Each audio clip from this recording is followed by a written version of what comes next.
Bharatiya Janata party తూర్పుగోదావరి జిల్లా కార్యాలయంలో 79వ స్వాతంత్ర దినోత్సవ వేడుకలు ఘనంగా నిర్వహించారు. జిల్లా అధ్యక్షులు పిక్కి నాగేంద్ర జాతీయ పతాకాన్ని ఆవిష్కరించగా ముఖ్య అతిథిగా అనపర్తి శాసనసభ్యులు నల్లమెల్లి రామకృష్ణారెడ్డి విచ్చేశారు. నల్లమిల్లి మాట్లాడుతూ ప్రపంచమంతా నరేంద్ర మోదీ చేసే కార్యక్రమాలకి ముగ్ధులై ఉంటే ట్రంప్ లాంటి వాళ్ళు దేశ ప్రతిపక్ష నేత రాహుల్ గాంధీ వివాదాస్పద వ్యాఖ్యలు చేస్తూ భారతదేశ ఔన్నత్యాన్ని కించపరుస్తున్నారని ఆగ్రహం వ్యక్తం చేశారు. భారతదేశాన్ని కాపాడవలసిన బాధ్యత ప్రతి ఒక్కరిపై ఉందని తెలియజేశారు.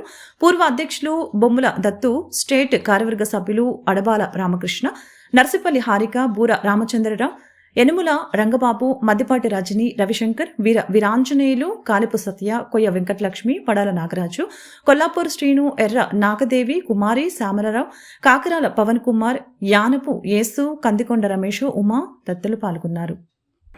భారతదేశ సమగ్రతను, సార్వభౌమాధికారాన్ని కాపాడుకోవాల్సిందిగా మనం ప్రజలకు పిలుపునివ్వాల్సిన బాధ్యత మనందరిపైన ఉందని ఈ సందర్భంగా తెలియజేసుకుంటూ, ఇవాళ ఇక్కడ భారతీయ జనతా పార్టీ జిల్లా కార్యాలయంలో జరిగిన ఈ కార్యక్రమానికి హాజరైన అందరికీ మరొక మారు పేరు పేరున స్వాతంత్ర దినోత్సవ శుభాకాంక్షలు, అభినందనలు, నమస్కారాలు తెలియజేసుకుంటూ సెలవు. జై హింద్.